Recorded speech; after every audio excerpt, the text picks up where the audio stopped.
بسم اللہ الرحمن الرحیم۔ شروع اللہ کے نام سے جو بڑا مہربان نہایت رحم والا ہے۔ مروان افسر بیان کرتے ہیں کہ میں نے حضرت عبداللہ بن عمر رضی اللہ عنہما کو دیکھا کہ انہوں نے اپنی سواری قبلہ رخ بٹھائی اور اس کی طرف منہ کر کے پیشاب کرنے لگے۔ میں نے کہا، اے ابو عبد الرحمن، کیا اس سے منع نہیں کیا گیا ہے؟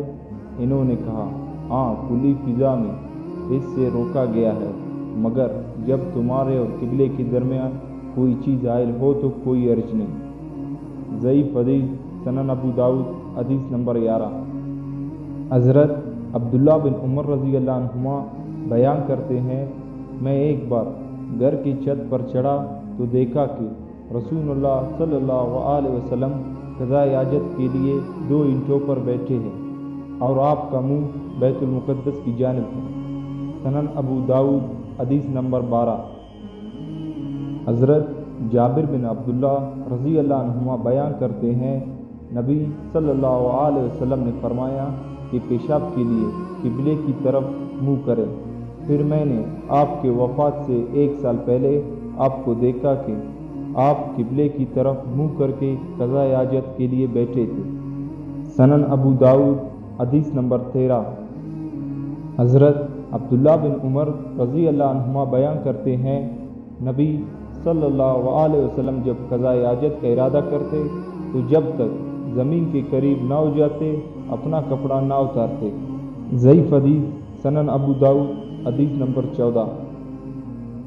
حضرت ابو سعید خدری رضی اللہ عنہ کہتے ہیں کہ میں نے رسول اللہ صلی اللہ علیہ وسلم کو سنا، آپ صلی اللہ علیہ وسلم فرماتے تھے، 2 شخص اس طرح پخانے کے لیے نہ نکلے کہ وہ اپنی شرمگاہیں کھولے پخانہ کر رہے ہوں اور باتیں بھی کیے جا رہے ہوں، بلا شبہ اللہ عز و جل اس بات پر ناراض ہوتا ہے۔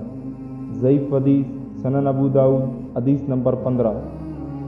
حضرت عبداللہ بن عمر رضی اللہ عنہما کہتے ہیں، ایک بار نبی کریم صلی اللہ علیہ وسلم پیشاب کر رہے تھے کہ ایک شخص آپ کے پاس سے گزرا، اس نے آپ کو سلام کیا تو آپ نے سلام کا جواب نہیں دیا۔ امام ابو داؤد کہتے ہیں کہ حضرت عبداللہ بن عمر رضی اللہ عنہما اور دوسروں سے روایت کی گئی ہے، نبی صلی اللہ علیہ وسلم نے فارغ ہو کر تیمم کیا اور پھر اس کی سلام کا جواب دیا۔ سنن ابو داؤد حدیث نمبر 16۔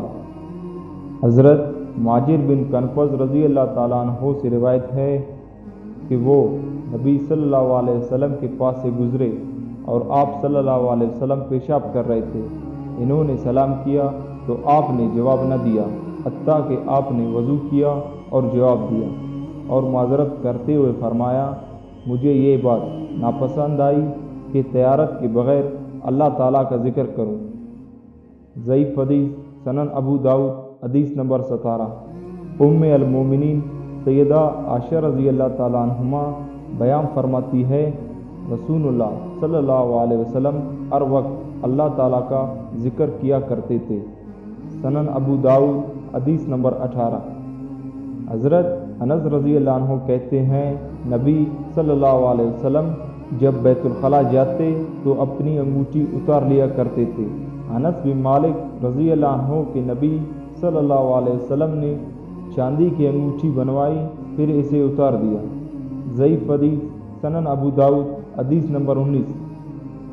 حضرت ابن عباس رضی اللہ عنہما بیان کرتے ہیں کہ نبی کریم صلی اللہ علیہ وسلم 2 قبروں کے پاس سے گزرے تو آپ نے فرمایا، انہیں عذاب دیا جا رہا ہے اور انہیں کسی بہت بڑی بات میں عذاب نہیں دیا جا رہا ہے۔ رہا یہ شخص تو یہ پیشاب سے نہ بچتا تھا اور یہ دوسرا تو یہ شغل خوری کیا کرتا تھا۔ پھر آپ نے کھجور کی ایک تازہ ٹہنی منگوائی، اسے 2 حصوں میں چیرا اور ہر 2 قبروں پر ایک ایک کو گاڑ دیا اور فرمایا، امید ہے کہ ان کے خشک ہونے تک ان کے عذاب میں تخفیف رہے گی۔ سنن ابو داؤد حدیث نمبر 20۔